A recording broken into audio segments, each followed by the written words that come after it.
Por favor, hermanos.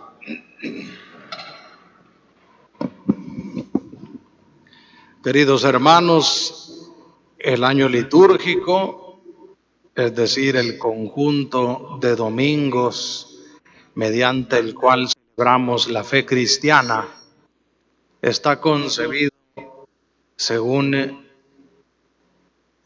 la situación o la característica que tiene todo lo que hay en el mundo. Una espera, un nacimiento, un apogeo y un final. Porque justamente así es la vida humana. Se espera a la persona que va a nacer, después viene el nacimiento, su vida y finalmente su final. Y así es el año litúrgico, por eso las diversas etapas que lo componen tienen también esta forma, esta modalidad, están calcados, por así decir, de ese mismo modelo.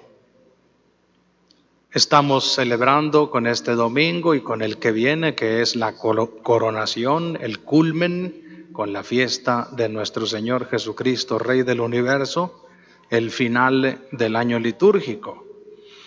Y digo esto para que se entienda el sentido y la pertinencia de este tipo de lecturas que se conocen en la Biblia como género apocalíptico. Este tipo de lecturas nos deben de sentar la atención a meditar sobre la caducidad, sobre el final de todo lo que existe, incluida nuestra propia marcha por este mundo. No con la intención de espantar, de amenazar o de mortificarnos la vida, como si no nos sobraran cosas que nos mortificaran, sino muy por el contrario, con la intención de que guardemos siempre una actitud de vigilante espera. Tenemos que aprender a esperar todo esto que Jesús nos acaba de predecir con esperanza. Y aquí sí que valga la redundancia, porque se puede esperar con angustia, se puede esperar con terror, pero el cristiano que escucha a su Señor espera con esperanza, es decir, con esa secreta alegría que nace del convencimiento, a final de cuentas, de la fe, de que Dios es bueno con sus hijos. De ahí el sentido del salmo que estuvimos cantando. El Señor no dejará que su fiel conozca el sepulcro y la corrupción. El Señor me liberará de la muerte.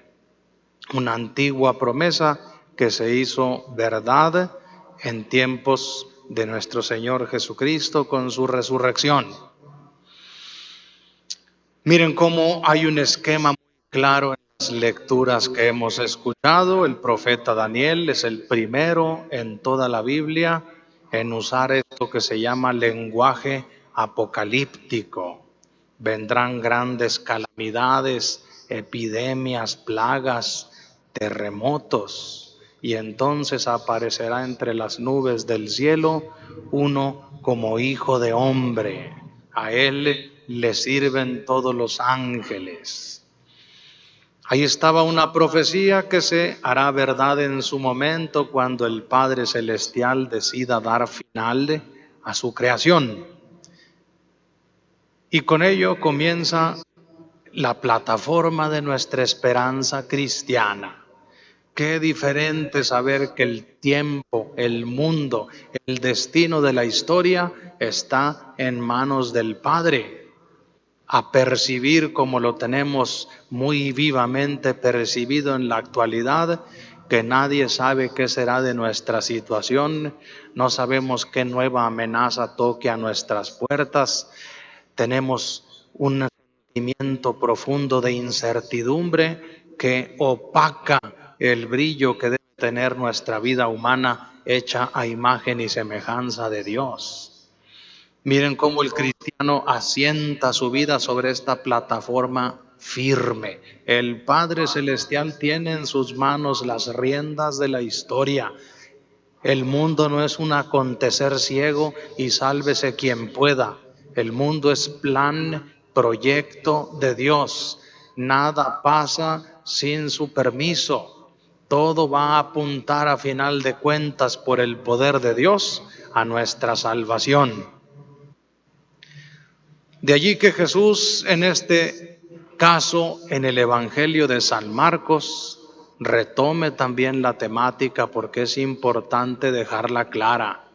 No es lo único que hay en la vida, pero es un ingrediente que debe estar siempre presente.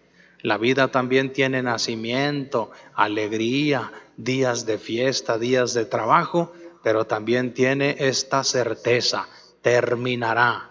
La nuestra y la de todos. Terminará nuestra época como terminaron épocas antiguas. Pero a final de cuentas todo acontece bajo la mirada providente del Padre Celestial. Jesús retoma también este lenguaje apocalíptico, usando estos símbolos. La luna ya no brillará, el sol se oscurecerá, vendrán sobre nosotros calamidades de todo tipo, y entonces ustedes estén atentos porque sobre las nubes del cielo vendrá el Hijo del Hombre. Los primeros cristianos cercanos a la vida de Cristo creyeron que eso era inminente, algo que pasaría en pocos años. Cartas del Nuevo Testamento, como la de San Pablo a los tesalonicenses, buscan corregir este error. No sabemos, nuestro propio Señor Jesús lo dijo, eso es algo que le corresponde al Padre determinar cuándo terminará la creación que Él realizó, cuándo terminará mi propia vida, cuándo terminará la época que nos tocó vivir y le dará paso a una nueva época. Asuntos de tremenda importancia que debemos dejárselos a Dios. Todo esto se nos dice para que nos quede claro ese asunto del Padre Celestial. Tendríamos que saber demasiado y considerar la condición de todas las personas como para andar previendo cuándo será el final. Miren cómo muchos hermanos separados, muchas sectas protestantes se valen de estos textos para llamar a nuestras puertas y espantarnos y conseguir adeptos. Y ese no es el sentido que tienen estos textos. Estos textos deben levantar, hacer germinar en nuestro interior la esperanza en Dios. El tiempo no es simplemente un paso de horas, un mero acontecer, y cuídate porque muchas cosas malas pueden pasarte a ti y a tus seres queridos. El tiempo es plan de Dios y Dios quiere que todos los hombres se salven y lleguen al conocimiento de la verdad, dice la Biblia. De allí que en domingos siguientes Jesús nos va a decir: no se dejen que nadie los engañe, que nadie suplante el nombre del Mesías, ni los ande espantando con estas cosas. Ustedes más bien mantengan una actitud de vigilancia. ¿Cómo estoy en este momento ante Dios? Si en este momento mi Padre me reclamara la vida, ¿cómo me presentaría ante Él? ¿Qué asuntos están pendientes en mi vida y tengo que atenderlos hoy, no mañana ni pasado? ¿De qué debo ocuparme de gran importancia? ¿A qué cosas secundarias les estoy dando más importancia? Fíjense cómo es una gracia de Dios advertirnos, no caernos de sorpresa, mucho menos amenazarnos ni aterrorizarnos. Él sabe que somos inteligentes y que somos libres. Por eso nos plantea todo esto como una oferta. Ahí está. Escúchela quien guste, entiéndala quien se esfuerce y aplique en su propia vida este mensaje. Cuando Jesús dice al final, a la mitad del texto, así como la higuera va mostrando sus brotes y ya ustedes sacan cuentas y dicen ahí viene la primavera, así también ustedes saquen cuentas para que vayan advirtiendo cuándo viene el final.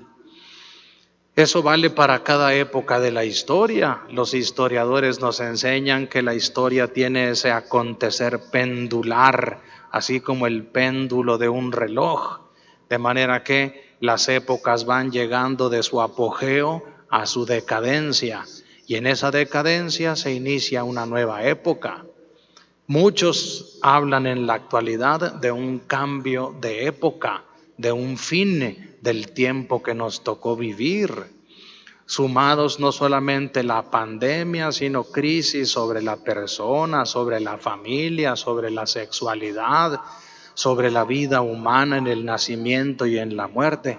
Todo eso puede anticiparnos ya a la inteligencia, que hay una decadencia que preludia un nuevo nacimiento, siempre motivado por Dios. De manera que, más que temor, debe de infundirnos esperanza. Según esa coloquial frase, tocamos fondo. Cuando la humanidad toca fondo en un cierto tipo de costumbres que conforman una época, se inicia a partir de allí una nueva humanidad, una nueva época, un nuevo tipo de costumbres, una renovación, que es lo que el Espíritu Santo produce en la humanidad. De allí que Jesús concluye el texto diciendo: cielo y tierra pasarán, pero estas palabras que yo les he dicho no pasarán, se cumplirán. Se cumplieron en Jerusalén con su destrucción en el año 70 y se han cumplido en todas las culturas y épocas del mundo. Eso es algo que tiene que suceder, esa decadencia y la siguiente renovación. Que el Señor nos dé esa sabiduría para vivir en el tiempo, para administrar sabiamente los días que Él nos da, que nos dé inteligencia para aplicarnos a lo importante y que ilumine nuestra esperanza para que nunca vivamos con temor. Vamos a ponernos de pie para